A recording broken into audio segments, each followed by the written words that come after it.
And when we remember Krishna with affection, Krishna within the heart manifests himself to receive that love and reciprocate with that love. The gopis are seeing him in separation from him, and that separation only deepens the union within.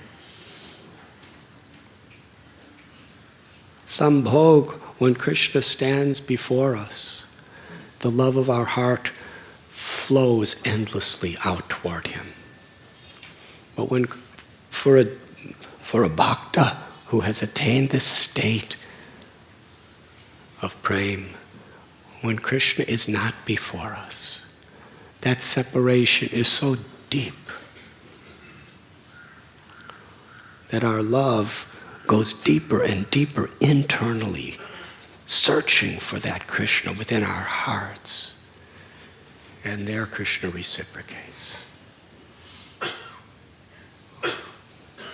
In this verse, the gopis are discussing among themselves the effect that Krishna's flute has on them and on so many others.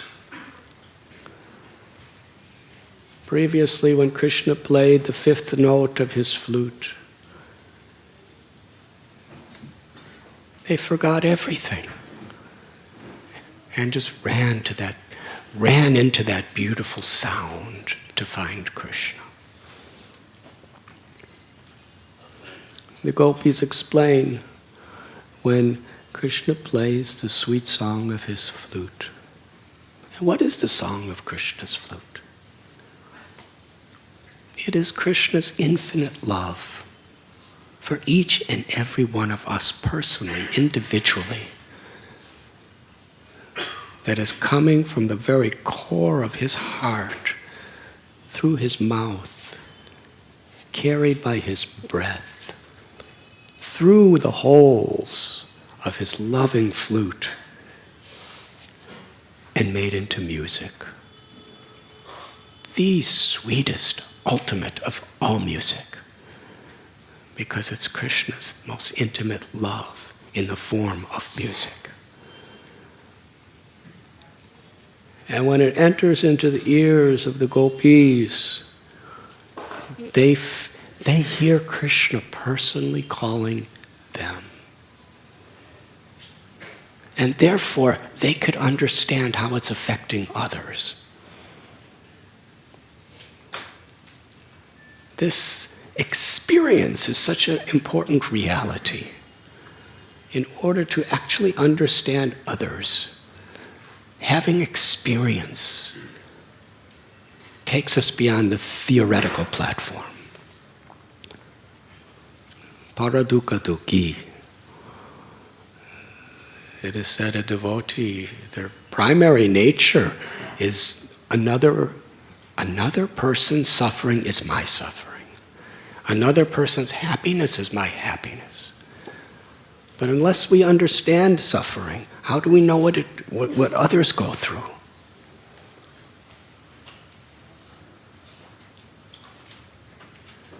Just like the pain of giving birth to a child. I have some theoretical understanding. I've read about it, I've heard about it. But I can't really when a mother is giving birth to a child, that labor experience, I can't really fathom what it is. But another mother who has gone through it understands it perfectly. A person who has undergone alcoholism knows the suffering of a person who's an alcoholic. A person who has been abused really feels what it's like when another person is abused. And similarly, a person who has tasted the sweetness of spiritual enlightenment, love for Krishna, understands to some extent what another lover of Krishna is feeling. So because the gopis, and that's why, let's go back, suffering could be transformed into a blessing. Nobody likes to suffer, but it happens anyway, whoever we are. Have any of you ever had that experience? There's adhyatmaka, adidaivaka, adibhotika, suffering caused by one's own body and mind, suffering caused by other living beings, suffering caused by natural disturbances. So when those things come to us, we can complain, we can criticize, we can become depressed, which is justifiable. But we have another choice. We could transform that suffering in several ways. It can help us to truly, deeply humble ourselves, and with great feeling and a sense of urgency, cry out the holy names.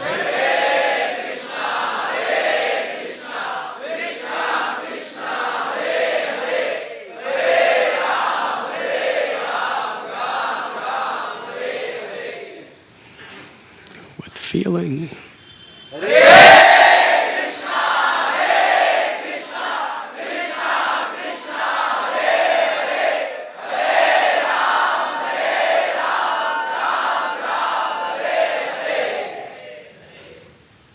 It's an echo.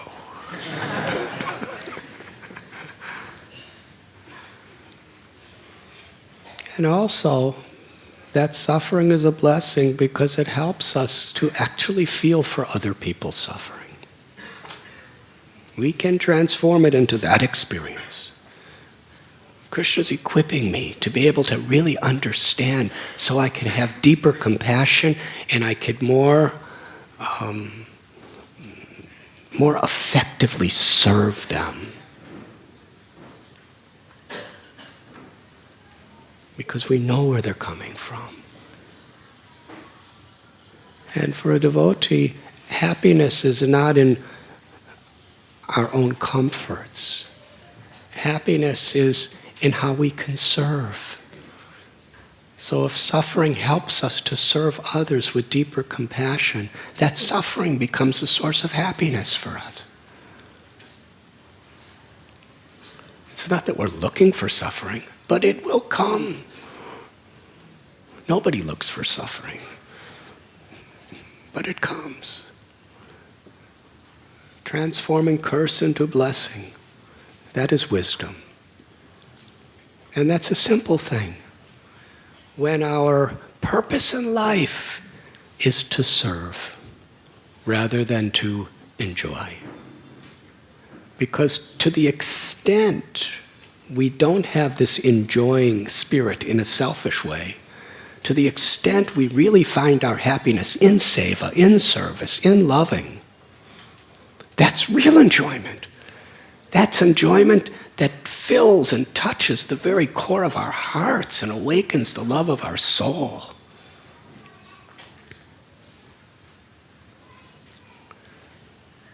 So the gopis, they taste the sweetness of Krishna's flute. So when they look around, they see and they really feel and appreciate how it's affecting others. And they're explaining in this chapter that the moving living beings become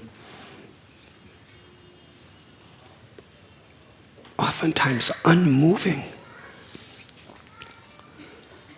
The little calves are drinking from their mothers.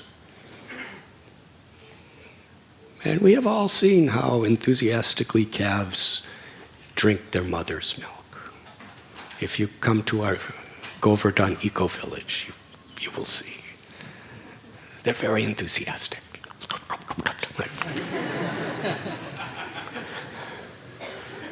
And as they're drinking their mother's milk from the mother's udder, they hear Krishna's flute. And their ears go up. Those big, long ears, they go up in order to somehow or other catch more of that sound. And it goes through their ears and into the hearts of those little calves.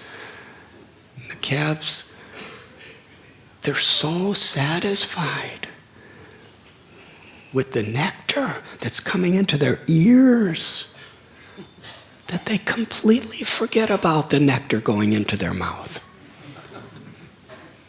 They can't suck. They just have their mouths on their mother's udder, and they become like little statues of calves. They're stunned in ecstasy. The only thing moving is tears flowing from their beautiful, glossy, lotus-like eyes.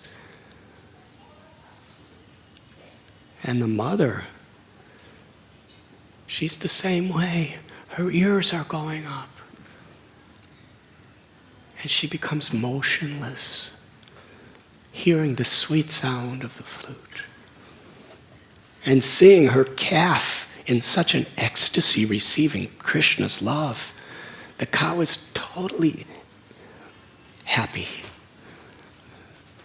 The only movement is the tears of love flowing from her eyes.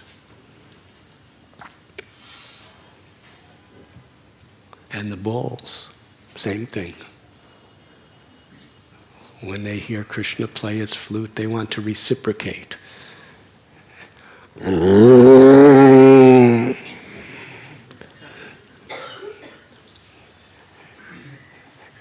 And Krishna plays a note, and then they say,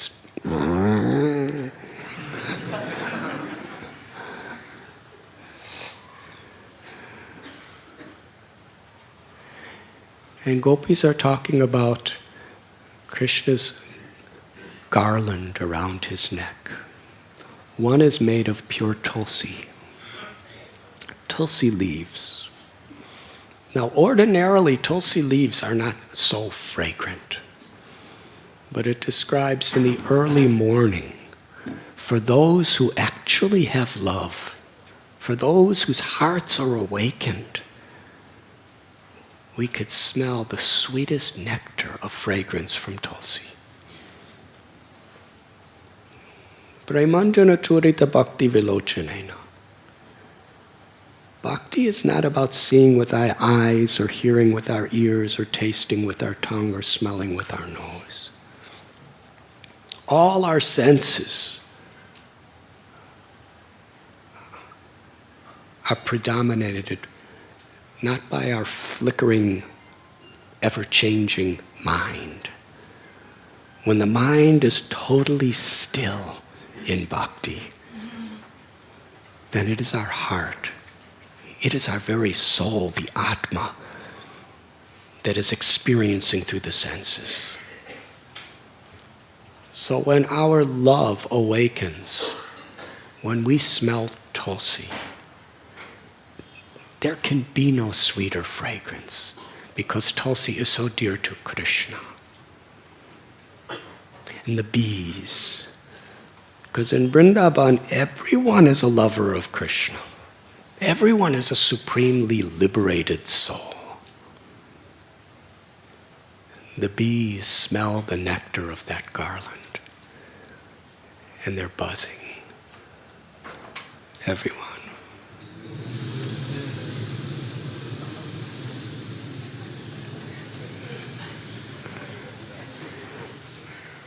More enthusiastically.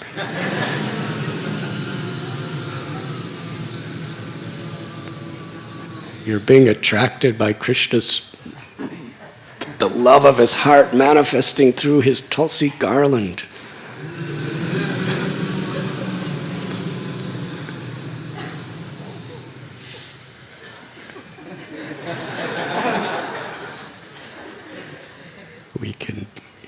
We can be a bee.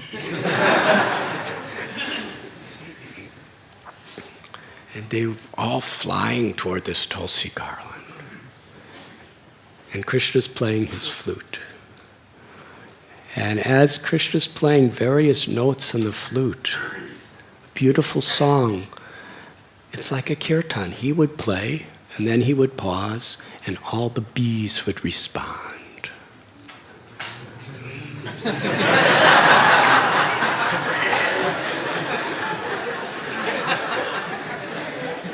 From their hearts.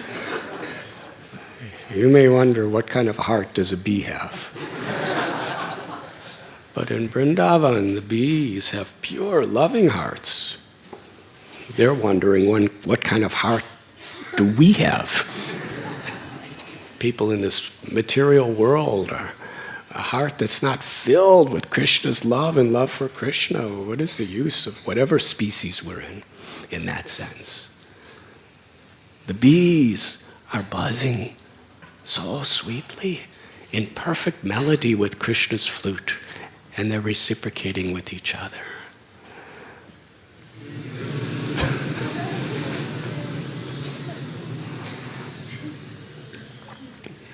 And their wings are also keeping nice melodies, everything. Every motion is an offering to Krishna.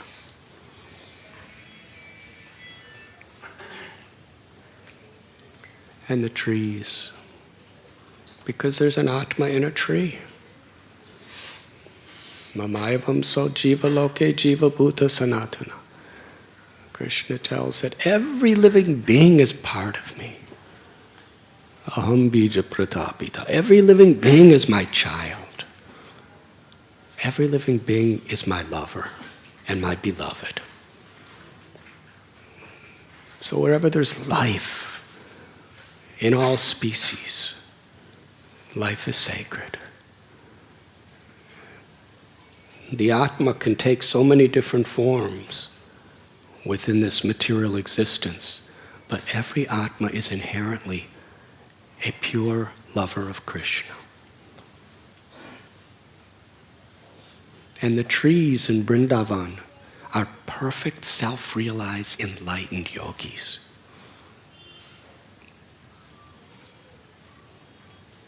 And Krishna reciprocates with every tree. In Vrindavan, Krishna is Rasa Bihari. That means he is the enjoyer of loving relationships. And Rasa Raj, he's the ultimate, supreme enjoyer of loving relationships. Because everyone is feeling Krishna's personal love for them in such a special way. Nobody would ever want to change their position for anyone else because they're so satisfied. We were speaking about the bees. There's millions of bees. But when Krishna's playing his flute, every one of those bees is feeling Krishna's playing just for me. And Krishna's looking only at me. And every calf, every cow, every goat, every buffalo, every insect, every tree, every bush is feeling the same way. Krishna sees a flower. And the flower, who's a pure liberated being in Vrindavan, a parabhakti, the flower makes herself or himself, depending on which flower it is, the flower makes herself so beautiful for Krishna. Because they're liberated souls, that flower body is a transcendental body, which is a manifestation of the love of the soul within that body. So the flower can make herself any beauty, any shape, any way she wants. So she makes herself so beautiful for Krishna. And when Krishna experiences the love of that flower, he makes himself more beautiful for the flower. And the flower, feeling that ecstasy of Krishna's love, makes herself more beautiful for Krishna. And Krishna makes himself more beautiful for the flower. And the flower makes herself more fragrant and more beautiful for Krishna. And I can keep going on like this for the rest of eternity. Because this is what goes on for all eternity. Now you may think, and I may think, can you imagine at eternity just being a flower, making yourself more beautiful for Krishna and more fragrant for Krishna and having no end to how much you can increase your beauty? Because Chintamani Dham is Vrindavan, where all our desires are fulfilled. If we have no material desires, all our spiritual desires are fulfilled. That means if we want to ever increasingly manifest sweeter and sweeter fragrance and sweeter beauty, then our desire is fulfilled. In this way, the flower is so happy. Couldn't imagine any other life. Gopis, of course, they're the greatest, and the gopas, they're so wonderful, so great, and Yashoda's Krishna's mother, and feeding Krishna, and the cows are so intimate with Krishna. But I'm a flower. And just see how Krishna is with me only. The flower's humble before everyone else, but would not trade her position for anyone else. And that's the way the bees are. That's the way the trees are. And that's the way the fleas are.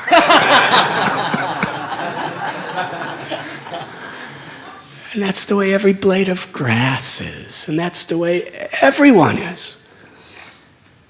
Even the clouds. What a beautiful... Krishna plays his flute, and they rumble with thunder to reciprocate with Krishna. And the clouds in Vrindavan, when they rumble for Krishna in that reciprocation, it is so beautiful. And when the sun is out, they're so happy that it's a sunny day, because they could just follow Krishna and the cows and the cowherd boys and everybody and make nice clouds they offer their very life, their bodies as clouds to give shade to Krishna and all Krishna's associates. Madbhakta pujabhyadika. Krishna says, if you want to show your love for me, what makes me most happy is when you show your love for those I love. And Krishna loves everyone. This is seva. The Yamuna River, and all the rivers of Vrindavan, when they hear Krishna's flute, they manifest beautiful lotus flowers to offer in reciprocation. And sometimes in ecstasy, when they're flowing downstream and Krishna's upstream, Yamuna Devi immediately just starts flowing upstream. And it describes by Shukadev Goswami that the waves of the river are her arms. And her waves are being offered, reaching out to embrace Krishna. And wherever Krishna may be, he's reciprocating with each wave. Each wave is feeling the embrace of Krishna and embracing Krishna. This is Vrindavan.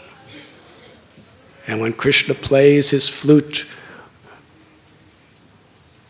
a little more, then the Yamuna becomes as still as a rock from Govardhan Hill. Becomes ecstatic. So much ecstatic, can't move. Samadhi. A river without the slightest motion is totally stunned in ecstasy by Krishna's flute. And meanwhile, the stones are dancing. The stones are melting. That is the power of love. So these beautiful descriptions are being given. This is how the gopis are talking with one another.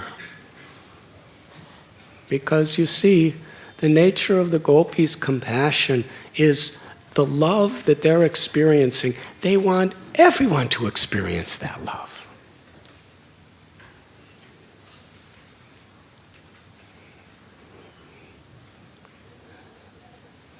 There's a beautiful...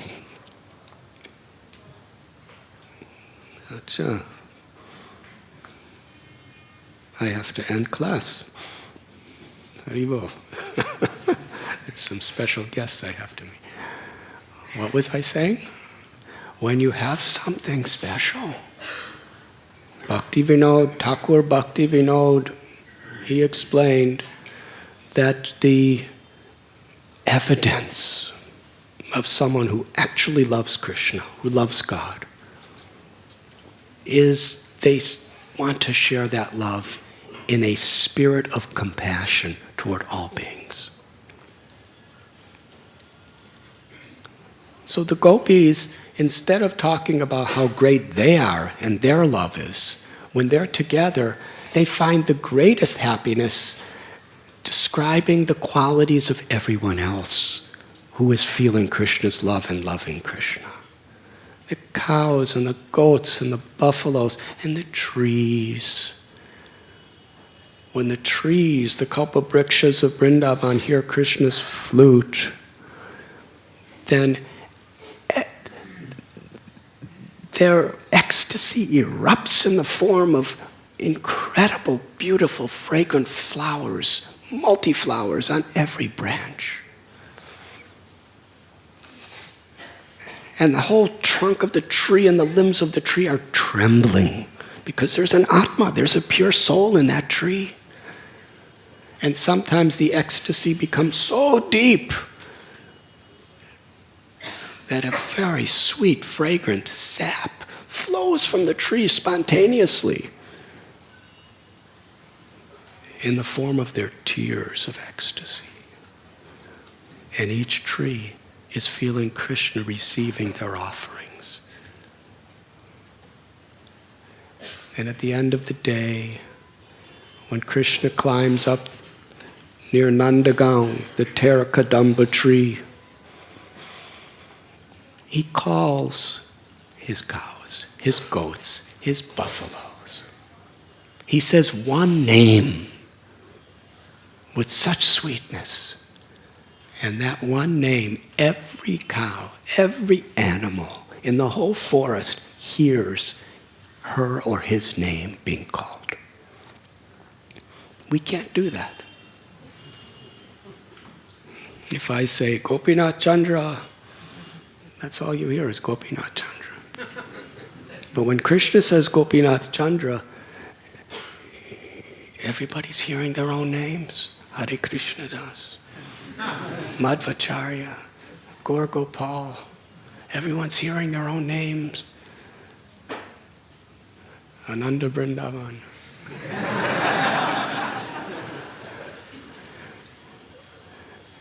And it's not that Krishna has to have a list and just start calling all the names. Just one name, and everyone hears their name. Now, whose name is Krishna actually calling? It's not an illusion, it's for real. Just as Krishna could sing all the Sarega-ma-pa-di-ni-sa, he could sing all the different notes of all the different scales of every instrument with one sound. Krishna's actually calling intimately everyone. Infinitely. That's the power of Krishna's love. So all the cows and all the other animals, when they hear their names being called by Krishna, and they hear in the sound of his flute, he's personally calling them, they all come running to join him. So these are the things the gopis are discussing in this verse today. They're so happy. They are rejoicing. Why are they rejoicing? Because everyone else is tasting the sweetness of their love, of Krishna's love.